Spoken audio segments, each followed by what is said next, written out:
নমস্কার বন্ধুরা, gardening with me চ্যানেলে সকলকে স্বাগত। আশা করি সবাই ভালো আছেন। আজকের ভিডিওটি মূলত জবা গাছ নিয়ে। আমরা যারা জবা গাছ করি তারা প্রত্যেকেই প্রতিনিয়ত নানা রকম সমস্যার সম্মুখীন হতেই চলেছি। তার মধ্যে একটি গুরুত্বপূর্ণ সমস্যা, সেটা হচ্ছে জবা গাছের কুঁড়ি হলুদ হয়ে ঝরে পড়া।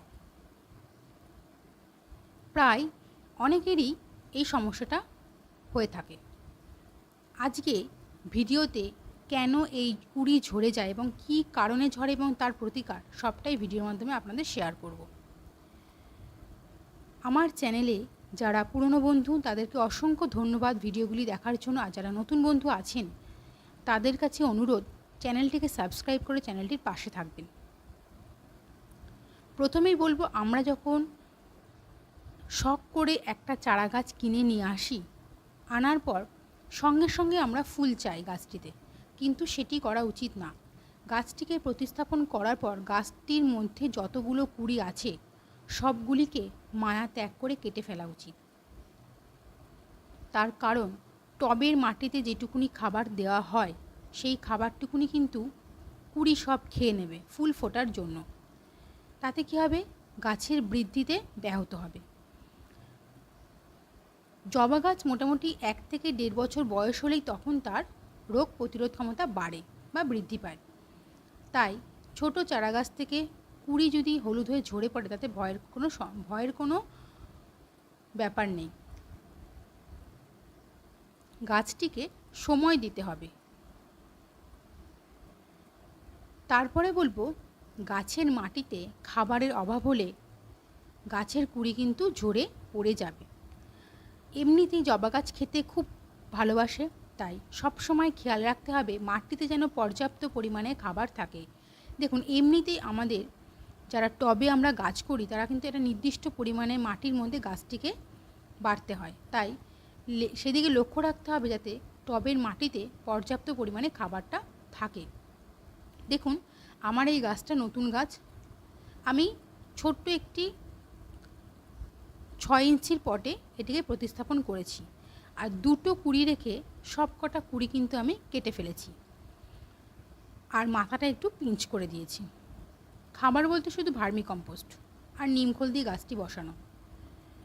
এখন এই মুহূর্তে গাছে কোনো খাবার দিইনি, ফুলও আমি আর নেব না। গাছে পোকামাকড় অ্যাটাক করার আগে থেকেই সতর্ক হতে হবে, তাই প্রত্যেক সপ্তাহে অন্তত 1 দিন করে প্রতি গাছে নিম অয়েল স্প্রে করবেন। এই সময় কিন্তু জবা গাছে খুব মাকড়ের অ্যাটাক হয় এবং চোষক পোকা। তো সেই কারণেই প্রত্যেক সপ্তাহে যদি নিম অয়েলটা স্প্রে করা হয় তাহলে কিন্তু এই সমস্ত পোকামাকড় অনেকটাই আসা বন্ধ থাকবে গাছে।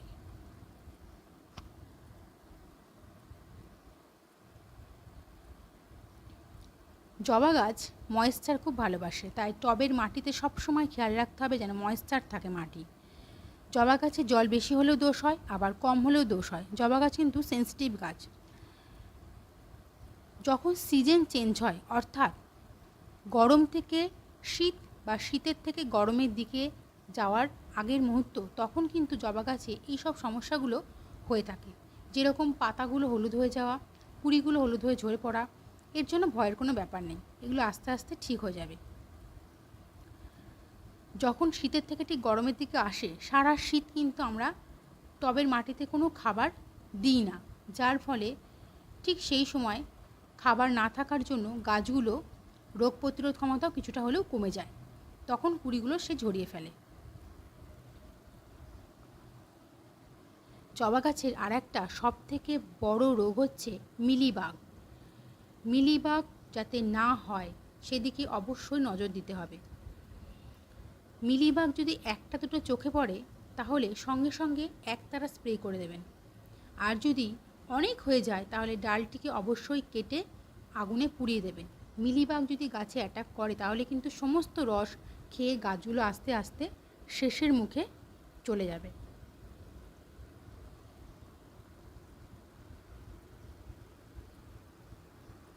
তো তাহলে কি কারণে আমাদের কুঁড়ি ঝরে যায়? টবের মাটিতে খাবার পর্যাপ্ত পরিমাণে না থাকার জন্য, টবের মাটি শুকিয়ে গেলে বা জল বেশি হয়ে গেলে, পাতায় পোকামাকড়ের অ্যাটাক হলে এইসব কারণে কিন্তু জবা গাছের কুঁড়িগুলো সব ঝরে যায়। এর জন্য আমাদের কী কী করতে হবে, ঘরোয়াভাবে আমি কিছু টিপস বলে দিচ্ছি।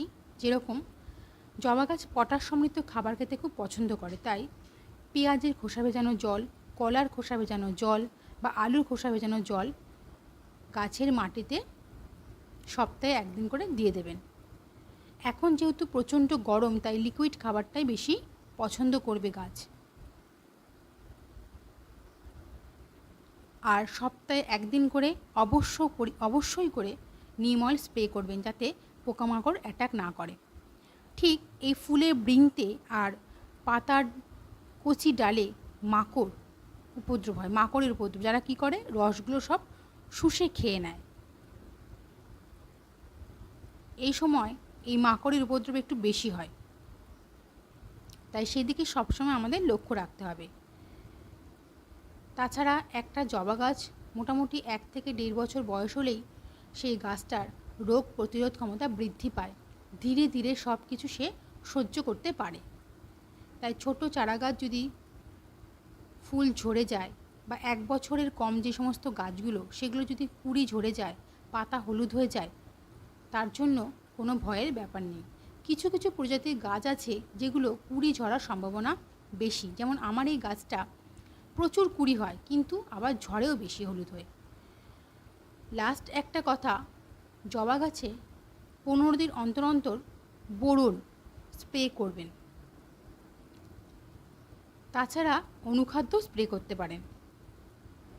বোরন স্প্রে করলে গাছে কুঁড়ি ঝরা অনেকটাই বন্ধ হয়ে যাবে এবং প্রচুর পরিমাণে কুঁড়ি গাছে আসবে, পাতাও হলুদ হওয়া কমে যাবে।